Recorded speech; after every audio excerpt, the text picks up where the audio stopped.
What's going on, everybody?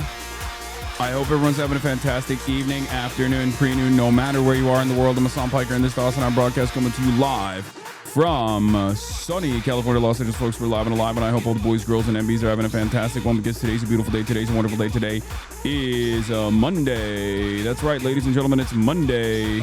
News Day. Wait, what is this? This clip blew up. Daddy's beating them on crime. Oh, it's so over. Smoke them. Well, in a Fox News poll, voters were asked, what's the number one problem facing New York City? And the most said crime, 25%. This is the shocking part when it comes to the people that and the candidates that they trust for the best job on cost of living. Winning, look at that. He gets That's 47% on taxes. And then crime, he gets the most with 40%. They trust him the most. When you wear a durag on stream, a better job, they say. I have worn one. How crazy is that? That a guy that wants to let criminals out, close Rikers Island, have social workers to domestic disputes. It's actually not the same shirt. And he gets the best marks on crime. I think it is totally nutty that Zoran has basically repackaged defunding the police by being like, we got to take some of the toll off of these wonderful law enforcement officers and focus on areas where crime manifests, improve people's material conditions, and also hire a network of social workers to be tasked with dealing with a lot of these like mental health crises as opposed to cops.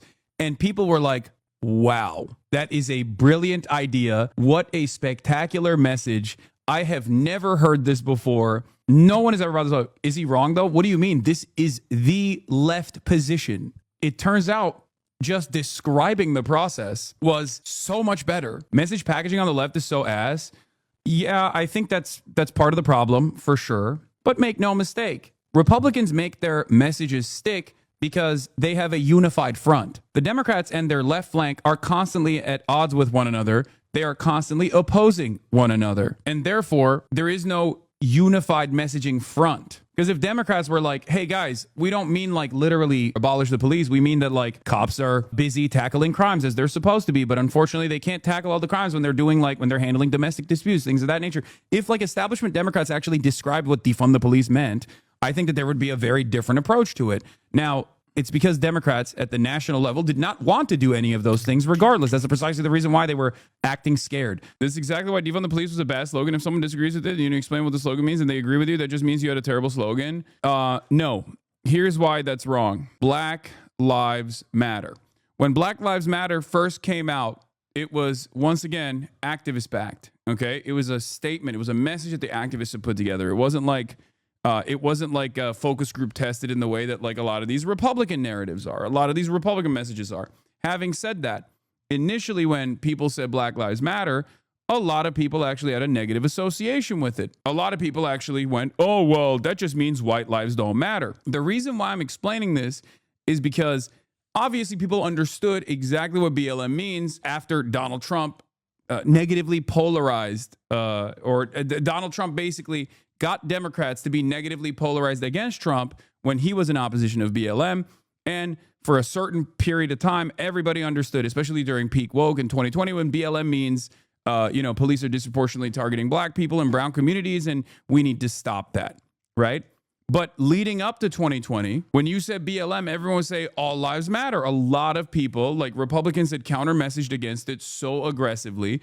And because nobody actually defended Black Lives Matter in general, people heard what BLM meant. They were like, oh, I don't know about this, whatever. The reason why that slogan actually then overcame the negative associations was because more people messaged and defended the slogan and said, no, this is what it means. Slogans are only as effective or only as good as how much people explain what they mean.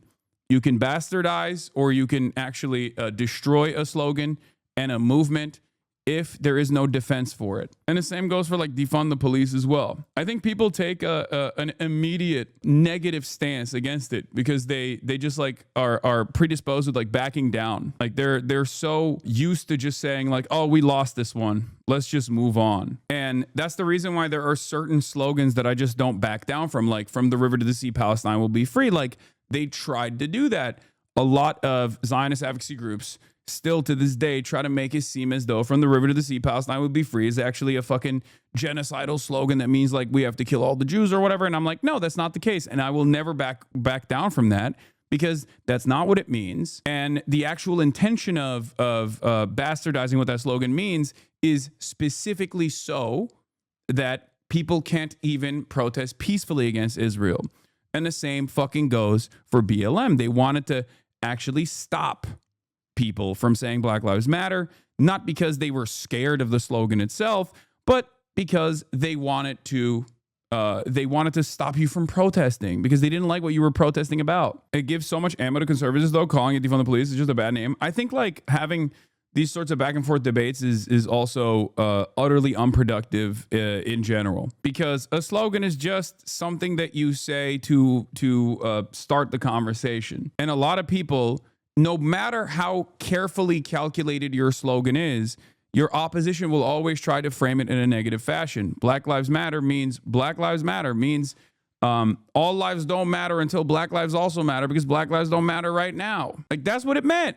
And yet people actively bastardized it. That's why I always go back to BLM. But now everybody knows what it means. And now it's gone through its popularity, and now it's actually now associated with, unfortunately, the national organization, which was somewhat fraudulent.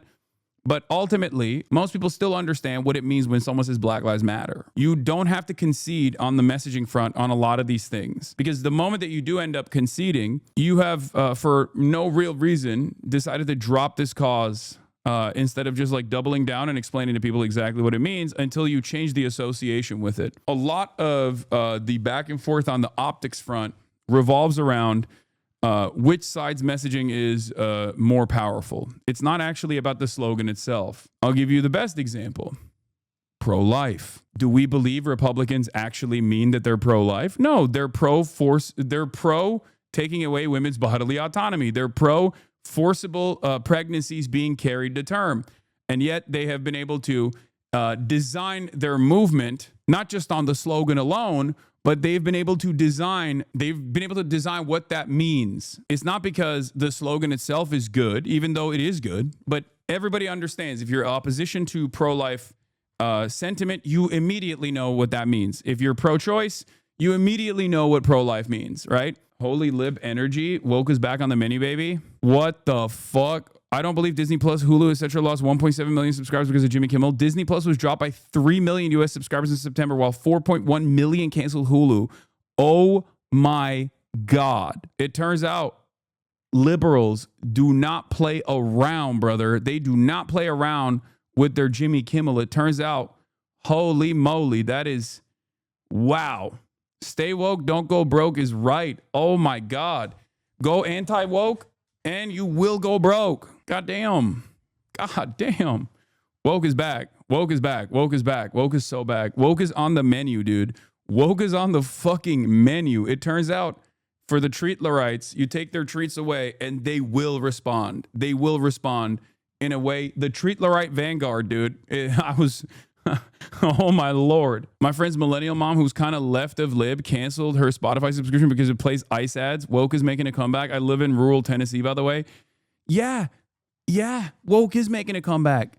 Look at the fucking No Kings protest. That's all woke shit. That's all like 65-year-olds being like, we have to start combating fascism militarily and shit. Sure, there are a lot of like incredible liberal elements within the No Kings protest, for sure. But I'm telling you right now, the boomer bloc is infinitely more radicalized than you think they are, but they just don't have the mechanism to communicate their anger. They don't have the tools to be able to say like, this is what I want, because of a lifetime of Red Scare propaganda, which is why I said it is silly to cast aside any sort of protest or any sort of movement, mobilization like this and poo-poo it from afar. I'm telling you, there are a lot of people out there who recognize everything that's going on is like completely untenable, completely inappropriate, and abhorrent. Bro, come on, it's a gathering, not a fucking protest. They just want blue team to win so they can get back to that apathetic Twinkie consumption. Be for fucking real.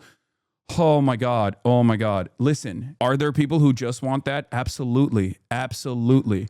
But I don't think you realize how much more the average liberal has moved in the direction of like demanding that they have like a fighter, a democratic socialist or a social democrat in a country where like this was impossible. Okay. This was impossible to fathom, especially for boomers.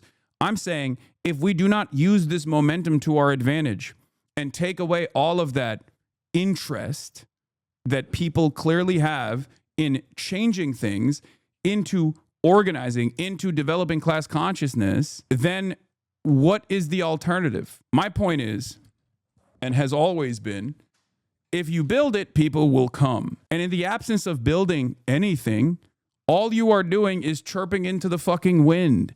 You're not doing anything. You're just saying like, ugh, these guys just fucking suck. You just want to come across like you're right.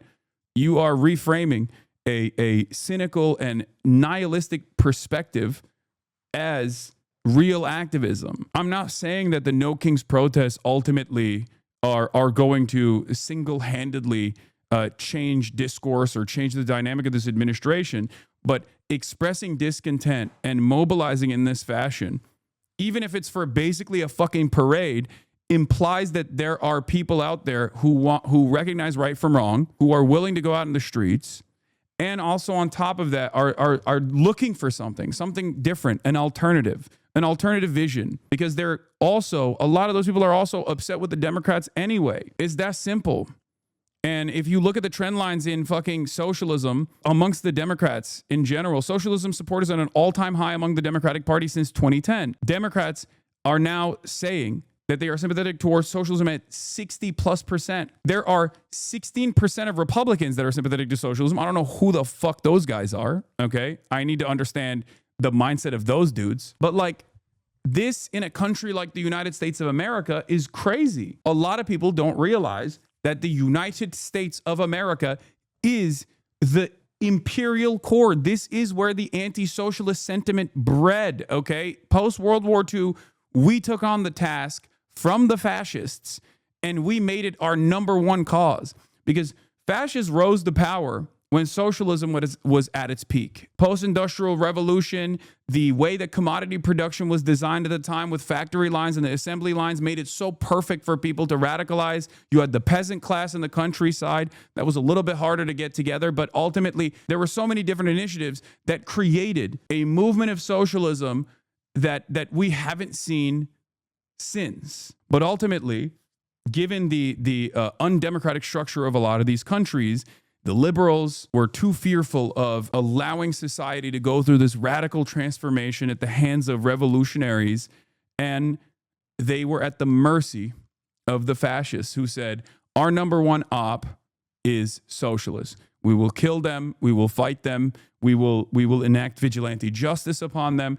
Anytime there's a strike happening anywhere, whether it be the peasants in the countryside or whether it be the industrialists and the trade unionists in the big cities, we will brutalize them.